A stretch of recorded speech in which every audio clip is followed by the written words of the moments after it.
ચાલો આજે એક એવી વાર્તાની વાત કરીએ જે ખૂબ જ મૂળભૂત સવાલથી શરૂ થાય છે. આ કહાણી છે ઘનશ્યામની અને એમાંથી આપણને સફળતાનો એક નક્કર રસ્તો જોવા મળે છે. આ સવાલ કદાચ આપણા બધાના મનમાં ક્યારેક ને ક્યારેક તો આવ્યો જ હશે, ખરું ને? શું પૈસાની તંગી ખરેખર કોઈના સપનાને રોકી શકે છે? સારું, ઘનશ્યામની આખી જિંદગી જ આ સવાલનો એક જીવતો જાગતો જવાબ છે.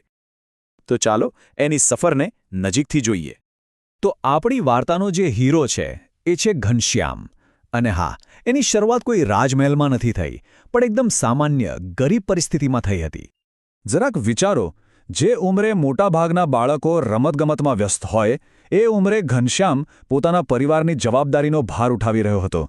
એનું બાળપણ સંઘર્ષની ભઠ્ઠીમાં તપાઈ રહ્યું હતું અને કદાચ એ જ તપ એની સૌથી મોટી તાકાત બનવાનું હતું.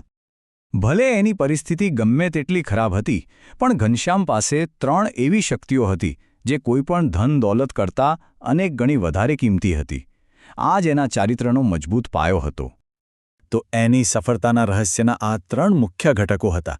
પહેલું, અદ્ભુત મહેનત, એટલે કે થાક્યા વગર બસ કામ જ કર્યા કરવું.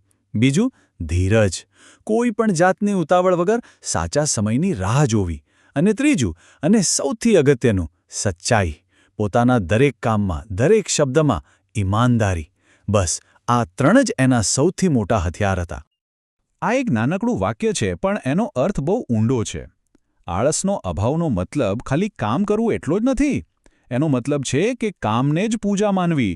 એના માટે કોઈ કામ નાનું નહોતું, મોટું નહોતું, અને એની ડિક્શનરીમાં કાલે કરીશ એવો કોઈ શબ્દ જ નહોતો. તો હવે સવાલ એ થાય કે એણે આ ગુણોનો વેપારની દુનિયામાં ઉપયોગ કેવી રીતે કર્યો?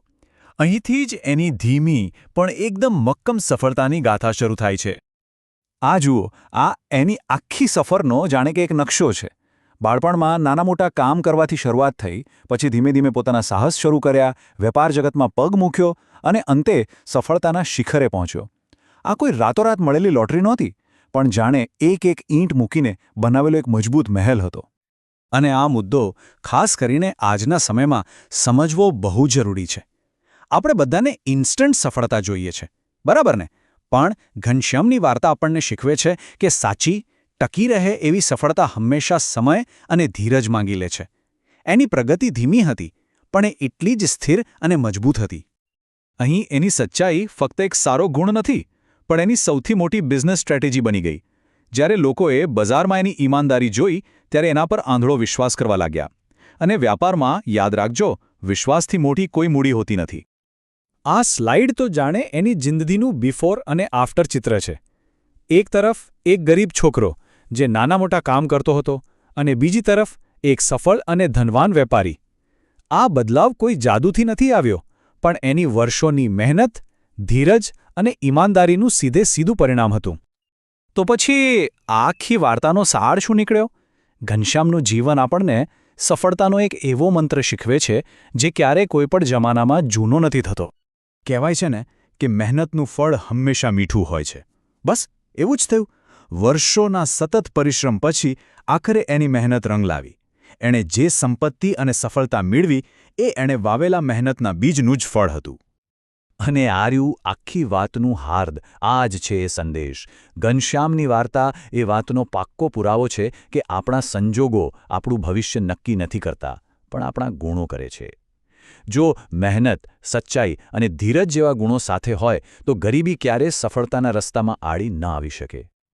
આ વાર્તા ભલે જૂના જમાનાની હોય, પણ એનો સંદેશ આજે પણ એટલો જ સાચો અને શક્તિશાળી છે.